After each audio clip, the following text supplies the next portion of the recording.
Siap. Ayo kita mulai.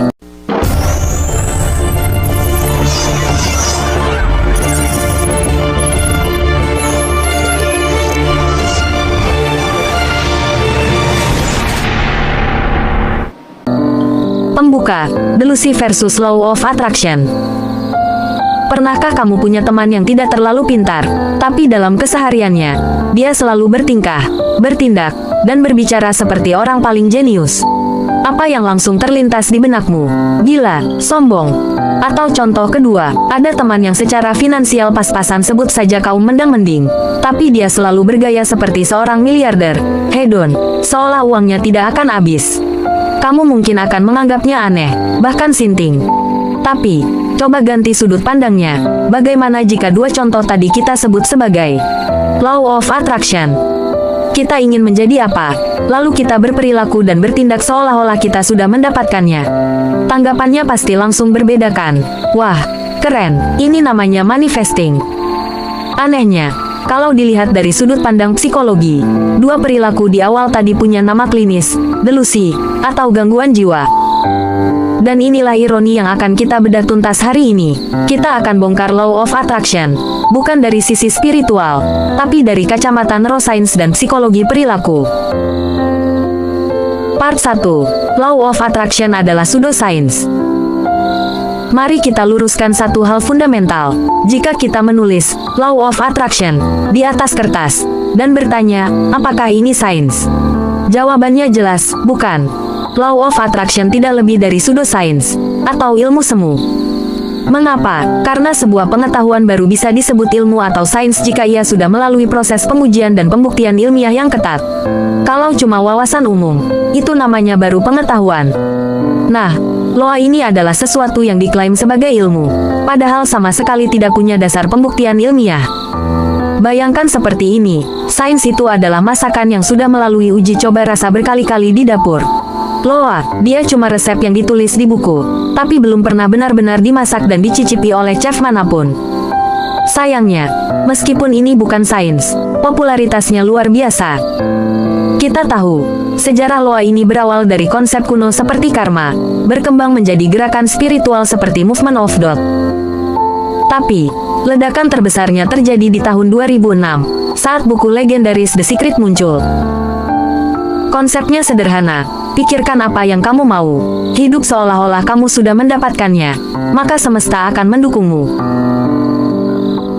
Part 2. Kenapa Law begitu populer?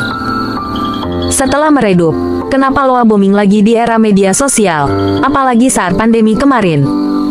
Jawabannya adalah referral teori dan sifat dasar manusia. Ketika kamu melihat konten tentang manifesting sekali, kamu mungkin skeptis. Tapi, setelah kamu lihat lagi di akun TikTok lain, di YouTube lain, di podcast lain, dan terus berulang, otak kita mulai mengingat, oh, iya, dulu aku pernah dengar ini. Ini yang disebut referral teori. Informasi yang diulang-ulang, lama-lama dianggap sebagai sebuah kebenaran, bahkan menjadi kepercayaan.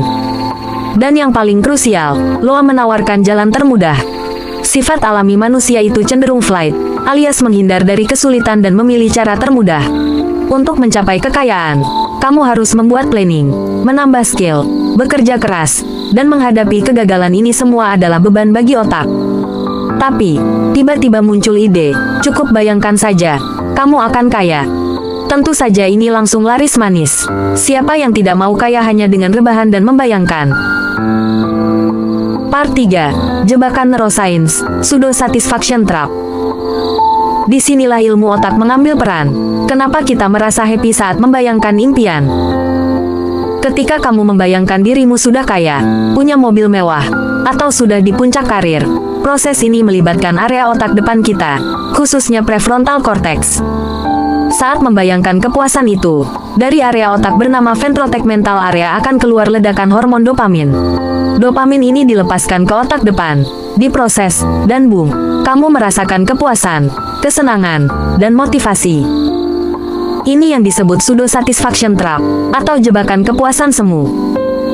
Kamu merasa puas, seolah-olah kamu sudah mendapatkan tujuanmu, padahal yang terjadi hanyalah pelepasan dopamin di dalam kepala. Kepuasan ini palsu, Dan kalau kamu berhenti di tahap ini, kamu hanya akan bermalas-malasan sambil menunggu semesta bekerja. Part 4. Bias kognitif di balik klaim keberhasilan. Lalu, bagaimana dengan orang-orang yang mengklaim bahwa mereka berhasil? Mereka seringkali jatuh dalam dua kesalahan logika. 1. Post hoc ergo propter hoc. Ini adalah klaim yang sangat berbahaya. Saya menerapkan loa A, lalu saya mendapat uang B. Berarti, loa lah yang menyebabkan saya dapat uang. Ini adalah bias kognitif klasik. Hanya karena satu kejadian B terjadi setelah kejadian lain A, bukan berarti A adalah penyebab B. Mungkin kamu dapat uang karena kamu memang sedang bekerja keras, tapi kamu mengaitkannya dengan loa. 2. Red car teori ilusi frekuensi. Pernahkah kamu ingin mobil merah, lalu tiba-tiba kamu merasa setiap hari kamu melihat mobil merah di jalan? Ini yang disebut red car teori, atau selective attention. Di keseharian, panca indera kita menerima jutaan informasi, tapi otak tidak bisa memproses semuanya. Otak harus memfilter dan memilih apa yang menjadi prioritas. Ketika kamu fokus pada mobil merah karena loa, otakmu otomatis memprioritaskan informasi itu.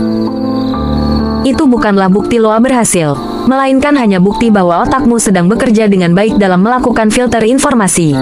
Kamu memang sering melihat mobil merah, tapi bukan karena semesta mendukung, melainkan karena kamu memerintahkan otakmu untuk melihatnya. Penutup, strategic management, bukan hanya berpikir. Jadi, apakah law of attraction tidak berguna sama sekali?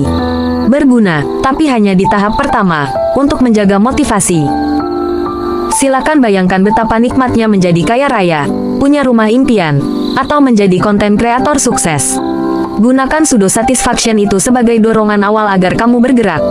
Tapi, setelah motivasi itu muncul, yang berlaku berikutnya bukanlah keajaiban semesta, melainkan strategic management atau manajemen strategis.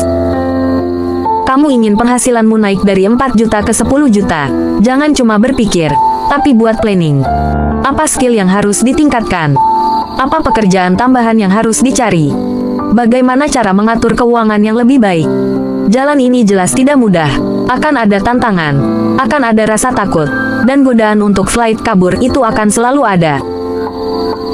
Saat kamu merasa takut, ingat lagi betapa nikmatnya impianmu yang sudah kamu manifesting di awal tadi. Biarkan feeling itu mendorongmu maju, perlahan-lahan. Kesimpulannya, law of attraction sama dengan motivasi awal. Kerja keras plus planning strategis sama dengan hasil nyata. Dunia ini berjalan bukan karena apa yang kamu pikirkan, tapi karena apa yang kamu lakukan setelah kamu memikirkannya. Jadi, berhenti di delusi, dan mulai bergerak dengan strategi. Semoga konten ini bisa membuka mata kita semua. Jangan sampai kita terjebak dalam kepuasan semu dan mengabaikan perencanaan strategis untuk hidup yang lebih baik. Gimana menurutmu? Pernahkah kamu terjebak di pseudo satisfaction trap ini? Coba tulis pengalamanmu di kolom komentar di bawah. Sampai jumpa di video berfaedah berikutnya.